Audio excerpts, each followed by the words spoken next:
单的就明朝分3级，清朝分3级。那现在开始我们先讲明朝最早的这个洪武。这一件一般我们看的就觉得不太对，因为有洪武款的一般是认为是完全没有，包括就是说他画的这个卷草纹是那个叫空白期左右才有。那么我对这件事有兴趣是什么呢？我在泰国看过类似这样的瓷器，他们那个时候泰国有一个王朝叫四国泰，四国泰现在遗留的瓷器在泰国在曼谷你要买的话也不便宜，非常少。我们讲说大明洪武有落款的瓷器来讲，目前好像日本有一个博物馆有，那其他的就没有看到。但是我有看到过有落洪武的，而且对的，确实是有哈。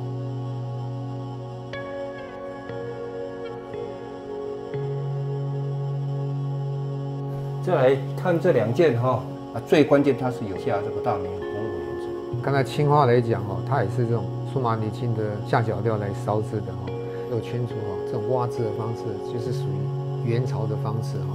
我看到这边的画工啦，都有洪武的风格哈。这个很可能是外销的民窑啦，它确实有到洪武的年份了哈。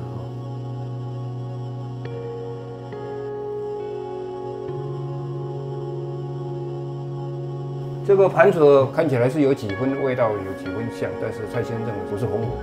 洪武建都南京嘛。我们以这个南京那个出土的，以那个的标准当洪武的来讲，它的釉啦有2种，一种一般的乳浊釉比较多哈，到了后期以后，他们就是属于这种比较亮的这种玻璃质感比较强的釉哈。那如果说这一件来讲，它玻璃质感强的话，可是画风都不对哈，它画风不像洪武的画风哈，这边胎也不是洪武的胎，这个比较细，我觉得它的火石红是有点是做出来，就是因为火石红要烧火石红很容易的哈，我看它这件是。应该是年代不是很久了哈，大概顶多30-40年了。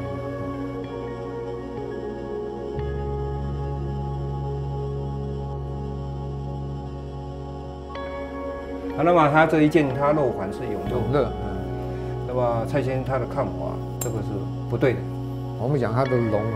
画风就有点不像永乐的画风，导演像宣德的风格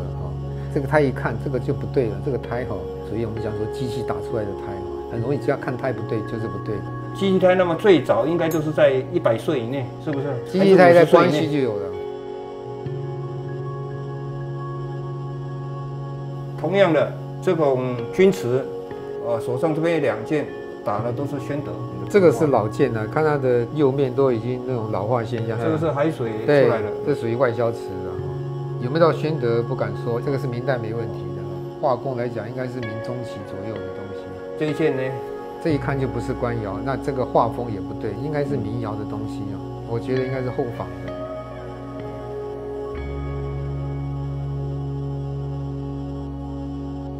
让蔡先生稍微鉴定一下因为这个东西对的可能性本来就不大了。这应该也不是属于官窑的画风这应该是说民窑外销的永乐宣德的这种高足杯或高足碗它有2种，一种是实心的，一种是凹进去空心的，这2种。那实心能够做到不裂，这是很不容易的事情。那这个是老件我想说应该有到永乐的几率不是很大，我认为是明中期的东西。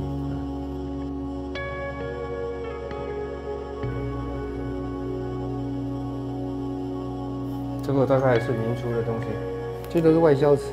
它有元朝的风格，不过它的画工来讲应该属于明早期的风格。这个少了一个盖子，应该照理说应该有个盖子。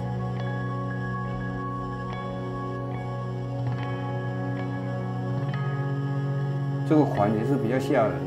的，宣德款看起来不太可能是宣德的味道，因为它东西品相没有那么高档。这个文物普查的时候，萨家师有发现2个碗属于宣德的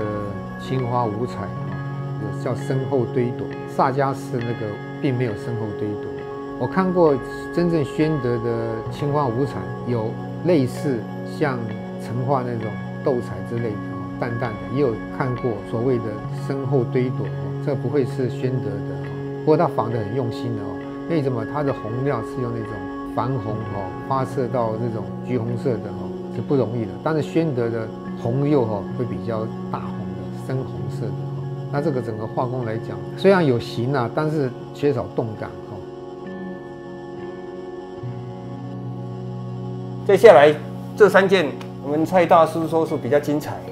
所以听到他讲这些，我也很高兴。这2件是高足碗了哈，那这个是我们叫做那个水城哈，叫水鱼也可以哈。宣德跟永乐最大的不同就是宣德的胎比较厚扎实，那永乐的胎比较细比较薄哈。那这个是宣德比较代表它的胎的这种风格哈。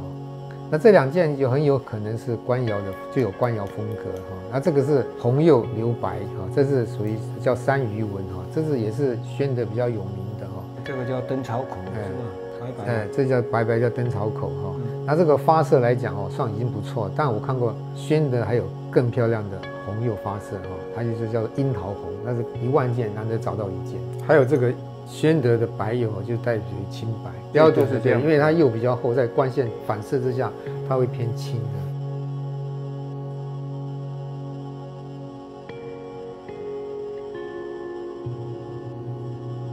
这种是宣德特有的大德吉祥罐，对的东西有2种，一种是这个比较厚，那比较厚的话，它为了这个烧制会裂，所以下面会钻一个洞，让它热气透出来。这种范文写的太死板了，不对这个海浪纹以为是宣德特有的海浪纹，再看胎，这种胎更不对了我认为是后仿的真的做大的话，可能是成本比较高，它做小一点。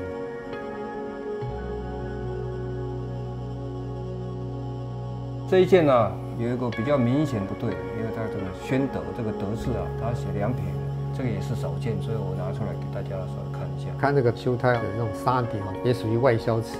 我看应该属于明末清初那一段时间，所以这个画工跟这个青花都属于那个时候。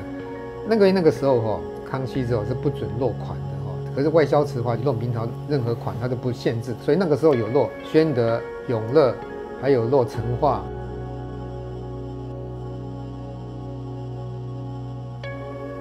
我们讲这葫芦瓶明朝呢比较流行是在嘉靖以后的嘉靖以后呢比较喜欢皇帝希望道教。那这个葫芦瓶来讲，它的形有点像清代的葫芦瓶，这个胎是新胎，一看就是没有老化的现象。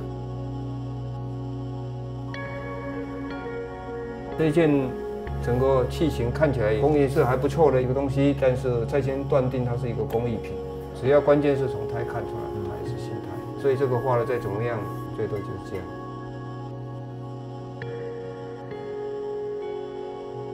宣德这个大罐大概比较没有争议，那么这个是从土里出来的东西。对，这个出土到现在这个土还包了一层土垢了它已经浸到这个釉里面去了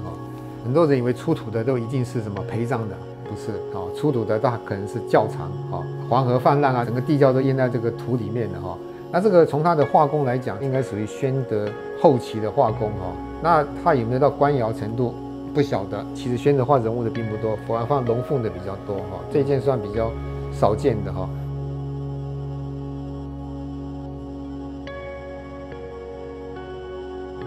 大家好，我们现在看这一件东西，因为这个不太好搬，所以我们就站着。因为这个东西传世的东西不少。这种叫做卧壶大陆叫做龟背壶。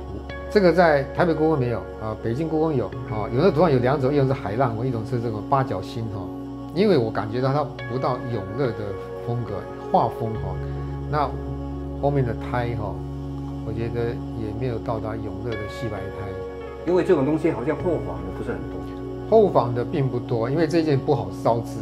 所以你的估计就是肯定是老件，对，应该是清3代以前的东西是确定的，有可能是清3代仿的。